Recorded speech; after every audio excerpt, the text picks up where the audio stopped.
P T I کے intra party انتخابات کو الیکشن کمیشن میں چیلنج کرنے کا اعلان کر دیا ہے۔ کہتے ہیں کہ P T I intra party انتخابات میں بے ضابطگی کے پیش نظر الیکشن کمیشن میں درخواست جمع کرائی جائے گی۔ اپنے ناظرین کو اہم خبر دے رہے ہیں کہ تحریک انصاف کے رہنما اکبر ایس بابر نے پی ٹی آئی کے انٹرا پارٹی انتخابات کو الیکشن کمیشن میں چیلنج کرنے کا اعلان کر دیا ہے۔ کہتے ہیں کہ P T I intra party انتخابات میں بے ضابطگی کے پیش نظر الیکشن کمیشن میں درخواست جمع کرائی جائے گی۔ اہم خبر دے رہے ہیں کہ تحریک انصاف کے رہنما اکبر ایس بابر نے پی ٹی آئی کے انٹرا پارٹی انتخابات کو الیکشن کمیشن میں چیلنج کرنے کا اعلان کر دیا ہے۔ کہتے ہیں کہ P T I intra party انتخابات میں بے ضابطگی کے پیش نظر الیکشن کمیشن میں درخواست جمع کرائی جائے گی۔ تفصیلات جاننے کے لیے ہم نے رابطہ کیا نمائندہ K21 نیوز ضمیر حسین ضمیر سے۔ جی ضمیر، اپڈیٹ کیجیے۔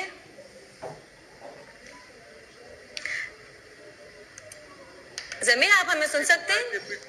پی ٹی آئی کے انٹرا پارٹی انتخابات کو الیکشن کمیشن میں چیلنج کریں گے۔ اکبر ایس بابر نے باقاعدہ طور پر گفتگو کرتے ہوئے کہا کہ P T I intra party انتخابات میں بے ضابطگی کے پیش نظر الیکشن کمیشن میں درخواست جمع کرائی جائے گی اور آج ہفتے کو الیکشن کمیشن آفس بند ہوگا، لہٰذا آئندہ چند دنوں میں جو ہے وہ درخواست جمع کروائیں گے اور انٹرا پارٹی الیکشن کو چیلنج کریں گے۔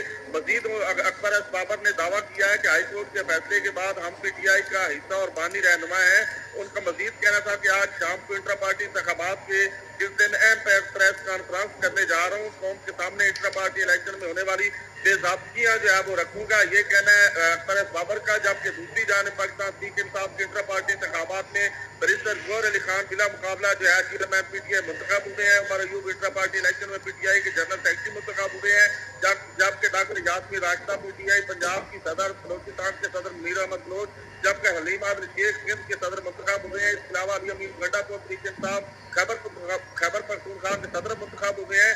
چیف الیکشن کمشنر نیاز اللہ نیازی نے پاکستان تحریک انصاف کے انٹر پارٹی انتخابات کے نتائج کا اعلان کیا ہے اور پاکستان تحریک انصاف انٹر پارٹی انتخابات کے بعد چیف الیکشن کمشنر نیاز اللہ نیازی نے گفتگو کرتے ہوئے کہا کہ تمام امیدوار بلا مقابلہ منتخب ہوئے ہیں۔ چیف الیکشن کمشنر کا کہنا تھا کہ اکبر ایس بابر کے اعتراضات کو جو ہے ہم مسترد کرتے ہیں، وہ ہماری پارٹی کا حصہ نہیں رہے، یہ ان کا کہنا تھا۔ جبکہ دوسری جانب جو ہے اکبر ایس بابر نے جو ہے انٹرا پارٹی الیکشن کو چیلنج کرنے کا اور اسلام آباد الیکشن کمیشن میں جو ہے اس کو چیلنج کرنے کا تفصیلات کے لیے شکریہ ضمیر حسین ضمیر۔